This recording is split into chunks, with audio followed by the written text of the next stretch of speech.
Hi Solitary Witches, it's your girl Pandora. I'm back with another Tuesday Subs Week video for you here on Starting Out Solitary.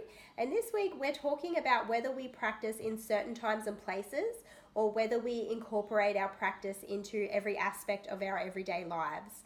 So this is a fantastic topic. I think that this is a really important topic to consider for every witch, and it's something that we need to think about and consider the pros and cons and where we stand on it, as well as just sort of think about what's best for us and what's right for us, because the answer will be different for every witch.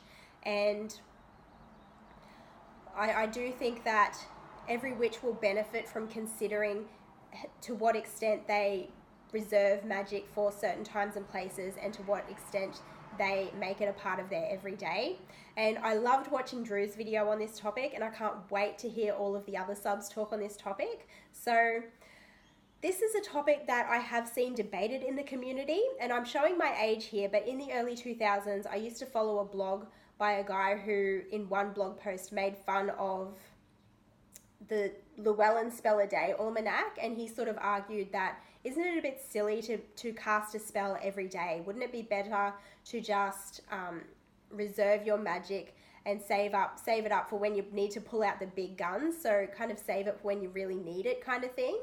And I can sort of see his point. However, you could also argue that, isn't it better to work magic every day and to build up that muscle and build up those skills and kind of build up your stores of magic so that it is there when you need it? Because if you sort of just, if you don't practice on a regular basis, if you are not practicing ritual, spell work, energy work, and I like how Drew in her video made the distinction between ritual and actual spell work and magical workings. If you are not doing that on a regular basis, then you may not have the skills and the energy built up for when you do really need to bring something in or banish something, for when you do really need to do that really big and important working. And I have also heard people say that, absolutely you should use energy work and do ritual every day and, make offerings to your gods and that sort of thing to build up your skill. But to actually cast, you need to have a real significant need.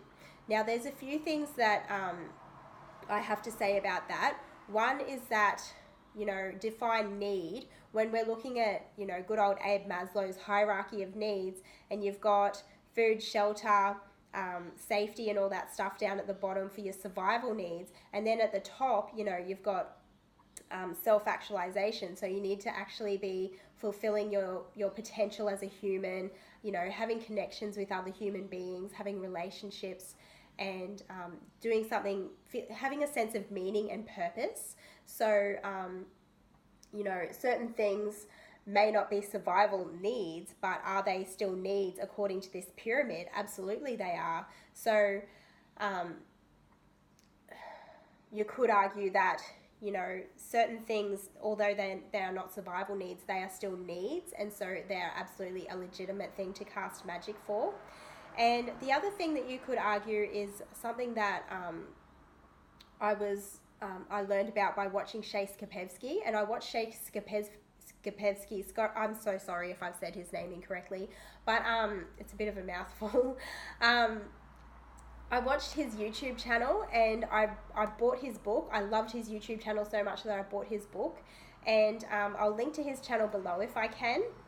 But he hasn't made videos recently, but he's got some fantastic videos up, and he sort of argues that it's really good to use magic for play.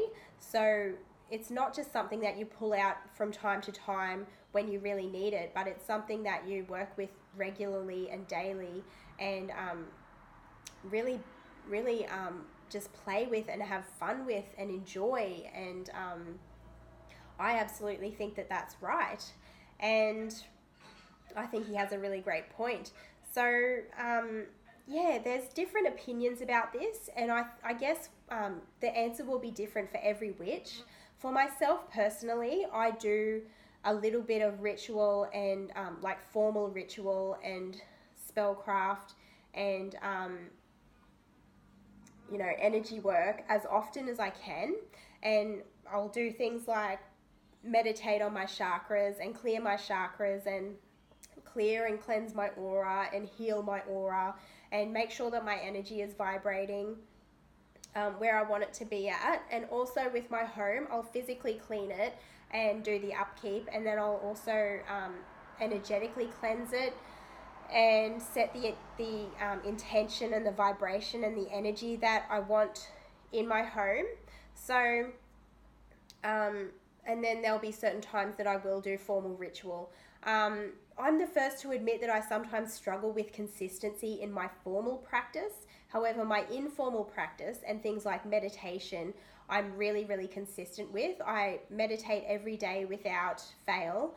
That's just something that I've committed to and something that I find really beneficial, so I do it every day.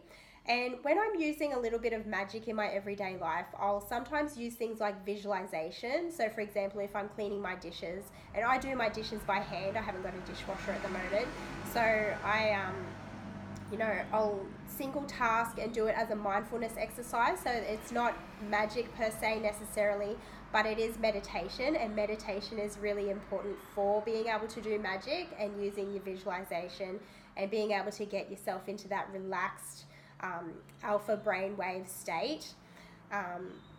And sometimes I'll visualize like my dishes being energetically cleansed and ready for the next meal, and I use gratitude and that sort of thing, which is more of a spiritual practice more so than magic. But I guess the line's a little bit blurred for me because I'm not just a witch, I'm also a spiritual being. And I love how Drew talked about in her introduction video as well, how she is just an eclectic human. So I'm just human as well, not everything I do has to be ultra witchy, but I like to make things witchy and I find it fun. So that's why I will inject magic into everything that I do as much as possible. And I find that not just my spiritual practice, but my life flows so much better when I do. So yeah, this has been a fun topic. I hope that you've enjoyed my video. So much looking forward to seeing everyone else's video on this topic. And I'll see you next time here on Starting Out Solitary. Bye!